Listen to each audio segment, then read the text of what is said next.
So friends, kinetic theory of gases and radiation के बारे में आज पढ़ेंगे, जिसके अंदर आरएमएस स्पीड एक इम्पॉर्टेंट क्वेश्चन है from board point of view. RMS speed क्या होता है? It's root mean square speed, ठीक है। देन ये किसका स्पीड होता है? It is the speed of molecules of gases using. अभी हमें इसके लिए एक इक्वेशन डिराइव करना पड़ेगा।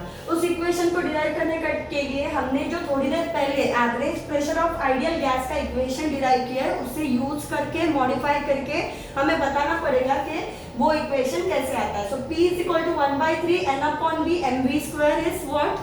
It is the equation of average pressure on ideal gas। तो इसको जब मॉडिफाई करेंगे, V स्क्वायर को यहीं पे रख दिया, 3 goes up, V goes up and then 3 PV upon Nm हो जाता है। So we have 3 PV here। PV तो PV is equal to nRT ideal gas equation से लिया जा सकता है। Substituting it in this equation हमें क्या मिलता है? V square is equal to 3 nRT upon Nm।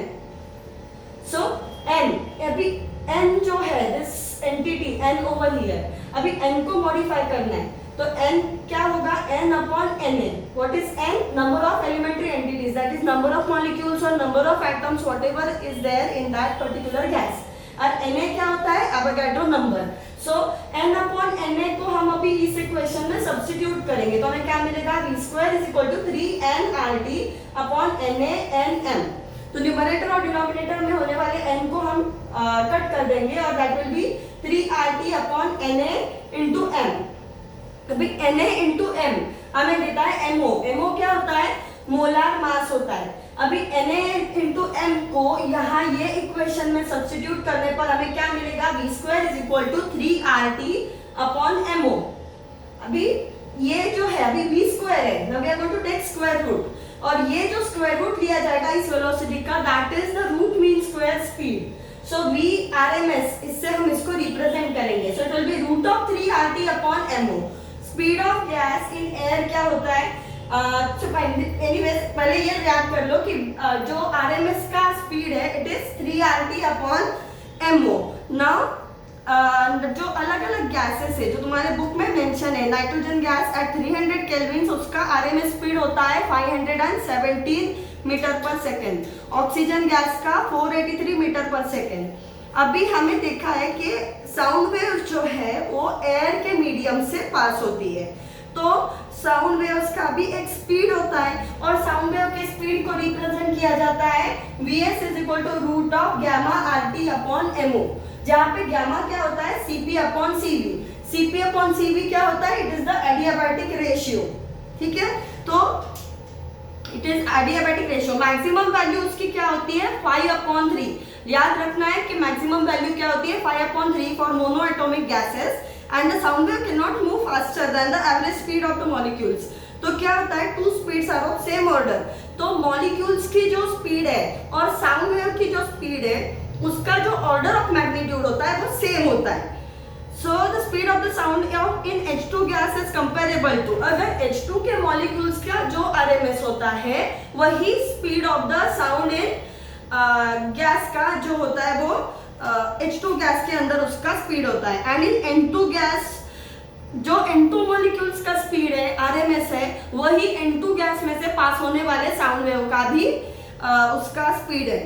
Now next we'll move to interpretation of temperature in kinetic theory। अभी हम लोग फिर से इसी इक्वेशन को आगे ले रहे हैं। PV इज इक्वल टू 1/3 ना, P इंटू V ऊपर ले लिया, बाकी जो बच गया वो ये साइड पे रख दिया, ठीक है। Now what we are going to do, we have to derive kinetic energy. So we will multiply and divide by 2। Multiply and divide by 2 करने के बाद हमें क्या मिलेगा कि ये जो 2 है न्यूमरेटर का 2.3 n और ये जो mv स्क्वायर है इसको हाफ से मल्टीप्लाई करेंगे। So half into mv square क्या होता है? काइनेटिक एनर्जी का फॉर्मूला होता है। This is typical formula for average translational kinetic energy. Translational motion में जो काइनेटिक एनर्जी होती है उसका फॉर्मूला होता है half into mv square. Now what will be average total kinetic energy? So in an ideal gas the molecules are non-interacting and hence there is no potential energy term, thus the internal energy of an ideal gas is purely kinetic। Potential energy कब आएगी?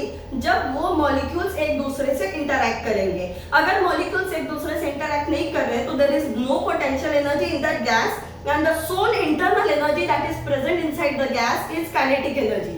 That is why we are studying about kinetic energy of the gas. Average total kinetic energy क्या होती है? अभी उसके number of molecule से जब हम मल्टीप्लाई करेंगे तो will get n into half mv², मतलब सारे गैस के सारे ग्रॉस मॉलिक्यूल्स की एवरेज काइनेटिक एनर्जी. फाइन. तो ना equation PV is equal to 2/3E. PV is equal to 2/3E. ये कहां से आता है?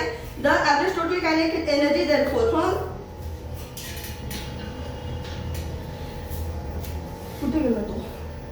हाँ 2/3 n half mv².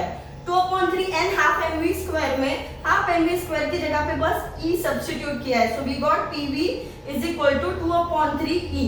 Average total kinetic energy था n into half mv². So n into half mv² की जगह पे हमने सिर्फ E लिख दिया है. सो PV becomes equal to 2/3E. E is equal to, now using ideal gas equation. Now next is using ideal gas equation we get PV is equal to n kBT, which is equal to 2/3E. Now we will compare these two equations. What we get? E is equal to 3/2 n kBT. अभी ये जो n से नीचे लेके गए तो क्या आएगा? 3/2 n kBT. अभी kB क्या है? बोल्ट्जमैन कांस्टेंट है. What is the value of Boltzmann constant? It is 1.380649 into 10⁻23 joules per Kelvin. ये याद रखना है. Now we will move to laws of equipartition of energy. Kinetic energy of a single molecule. Now we know कि कोई भी motion जो है वो 3 डायमेंशंस में होता है. It is in x, y and z axis. So velocity भी x, y and z axis में होती है. So considering the velocity x component, y component and z component, एक सिंगल मॉलिक्यूल की जो वेलोसिटी है वो तीनों डायमेंशन के हिसाब से becomes equal to half mv(x²) plus half mv(y²) plus half mv(z²). Mean energy per molecule is 3/2 kBT, which we proved over here. So यहाँ पे क्या होगा? Half mv(x²) is equal to half mv(y²) is equal to half mv(z²). हमने पहले mean energy को अभी prove किया था. Using that, ये तीनों equal is equal to half kBT. We can say that because ये mean energy per molecule 3/2 kBT होती है, thus x axis, y axis और z axis तीनों की जो एनर्जी है वो equal है. ठीक है. Now next we'll move to degree of freedom. In above discussion, the molecule as a whole is free to move from one point to other in 3-dimensional space. Right? It is a gaseous molecule. It is free to move from one point to another in a 3-dimensional space along. उसके motion को track करने के लिए x axis, y axis और z axis के ऊपर हम उसे डिटेक्ट कर सकते हैं उसके x, y and z coordinate से. From one point to other in a, if it is restricted to move in a planar surface which is 2-dimensional, then only 2 coordinates x and y is sufficient. So when we consider 3-dimensional space, x, y and z coordinates का important हो जाते हैं. लेकिन हमने अगर सिर्फ 2-dimensional space पकड़ा तो x component and y component important हो जाता है. Thus उसकी velocity क्या होगी? It will be vx and vy, which will describe the motion in a plane. If a molecule moves along a straight line, then only x coordinate and only velocity component. So अगर now it is only 1-dimensional motion, straight line में जा रहा है तो सिर्फ vx component is important कि वो उसके motion को describe करेगा. We say that the molecule is free to execute 3, 2 and 1-dimensional translation motion in the above examples. In other words, the molecule in these example has. तो जब भी कोई gas का molecule move करता है तो we consider it that वो जो गैस का मॉलिक्यूल है वो 3, 2 and 1 डायमेंशंस में मूव करता है. This is called degree of freedom. यानी वो जो मॉलिक्यूल है उसका हम 1 डायमेंशनली भी स्टडी कर सकते हैं, 2 डायमेंशनली भी स्टडी कर सकते हैं और 3 डायमेंशनली भी स्टडी कर सकते हैं. Degree of freedom of a system are defined as the total number of coordinates or independent quantities required to describe the position and configuration of the system completely. तो degree of freedom क्या होता है? एक system of molecules को अगर हमें describe करना है तो total number of coordinates x है, y है, z है, कितने हैं उसको डिस्क्राइब करके हम बता सकते हैं the position of configuration of the system. Now हमें देखना है कि डायटोमिक मॉलिक्यूल में इन कॉन्फ़िगरेशन का प्रेजेंटेशन क्या होता है। Monoatomic gas like helium contains He atoms and He atom has 3 translational degrees of freedom। DOF क्या होता है? Degrees of freedom. Consider for example O2 और N2 molecules with 2 atoms lying along the x axis. अभी हम example लेने वाले हैं O2 N2 molecules के, जिनके 2 एटम्स एक्स एक्सिस के अलोंग मूव कर रहे हैं। The molecules has 3 translational degree of freedom. जो मॉलिक्यूल एक्स एक्सिस के अलोंग प्रेजेंट है उनके अंदर 3 ट्रांसलेशनल डिग्रीज ऑफ फ्रीडम है। That is it can be considered along 3 dimensions also. So it can rotate around z axis, y axis. So figure 3.3 depict करता है कि this one figure is saying that वो x axis में भी घूम सकता है। It can move along y axis also, it can move along z axis also. x के अलोंग, y के अलोंग और z के अलोंग वो मूव कर सकता है। It can rotate around z axis and y axis. Figure 3.3 जो है, likewise rotation is possible about the y axis, z axis as now. Note the rotation around x axis is not a rotation in the sense that it does not involve change of position of the 2 atoms of molecules. So x axis के along जब वो molecules move कर रहे हैं तो basically वो x axis से deviate नहीं हो रहे। They are on the x axis but they are moving in a rotational motion.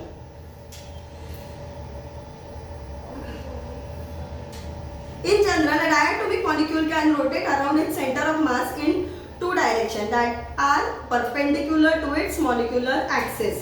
So, when there is a diatomic molecule, वो अपने center of mass के around move कर सकता है, वो अपने center of mass के around move कर सकता है that are perpendicular to the molecular axis जो होता है, उससे जो भी movement के लिए plane perpendicular होता है, वो अपने center of mass से उसके around move कर सकता है।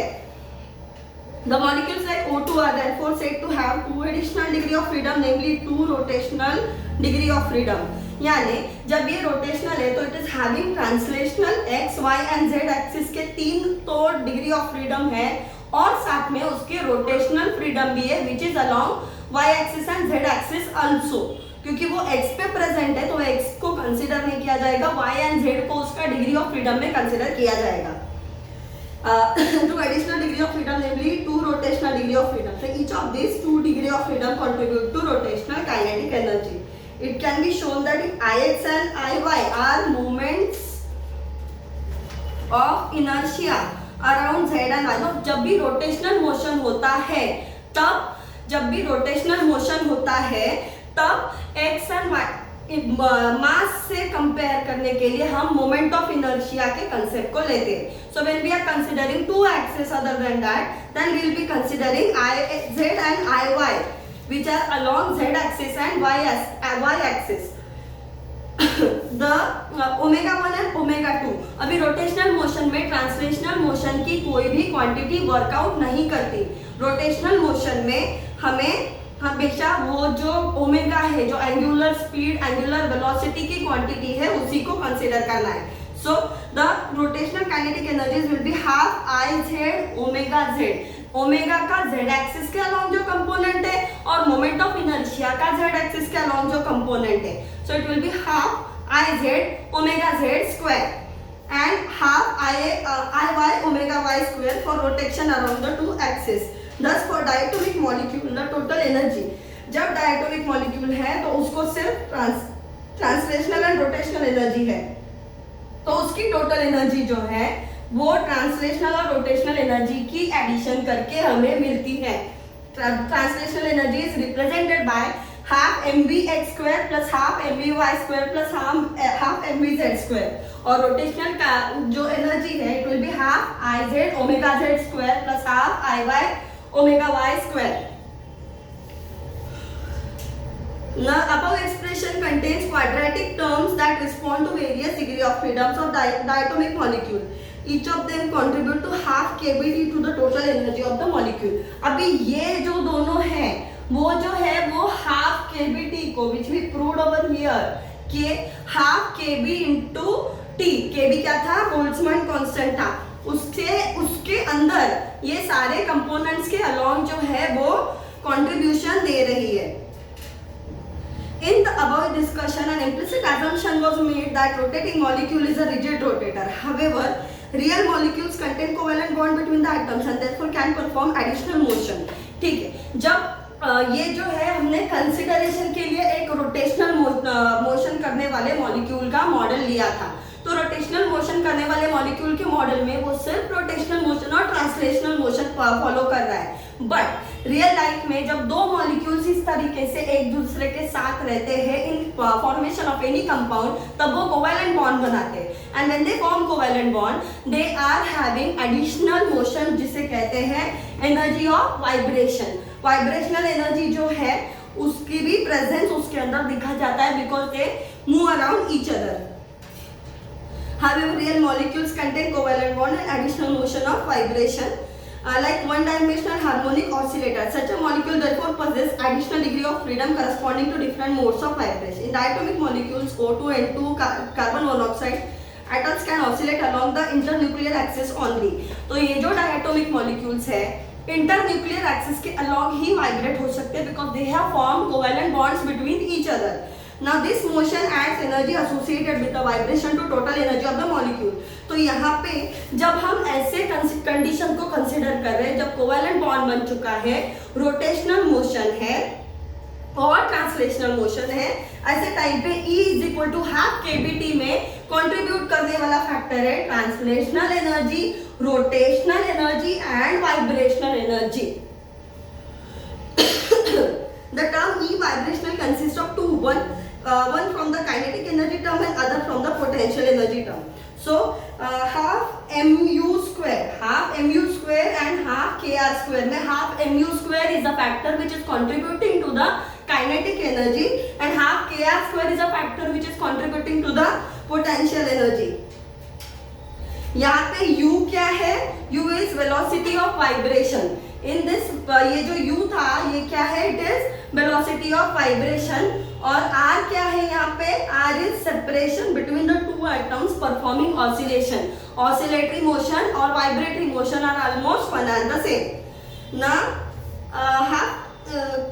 oscillation for r is the separation between the atoms performing oscillation. और k क्या है? ये जो k है it is a related to the force constant. The terms in are quadratic in velocity and position respectively and each will contribute to half kBt. ये जो half kBt है उसे वो contribute करने वाले हैं. Thus each mode of DOF for vibrational mode. अभी जब vibrational mode होगा तो वाइब्रेशन के टाइम पे it will B 2 into half kBt. जब ट्रांसलेशनल मोशन होगा तो it will B 3 into half kBt. तो इट डिपेंड्स. और जब रोटेशनल होगा तो it will B 2 into half kBt. So और जब mean kinetic energy associated with the rotational motion about two perpendicular axis or two vibrational energy. So अभी इसको हम straight forward add कर देंगे तो we will get the total kinetic energy. So considering the above facts, law for equipartition of energy is stated as for a gas in thermal equilibrium at temperature T, average energy for the molecule associated with each quadratic term is half kBt. तो average energy के बारे में जब भी हम किसी gas के बारे में जो थर्मल इक्विलिब्रियम में प्रेजेंट है उसके बारे में बोलना है तो we have to consider half kBt as the equation of reference. The law of equipartition of energy is valid for high temperature. जो एक्सट्रीमली लो टेम्परेचर है वह क्वांटम इफेक्ट जो है वो इम्पोर्टेंट हो जाते हैं. वहाँ पे जो है वो law of equipartition of energy है वो फॉलो नहीं किया जाता. That's it for the day. Thank you.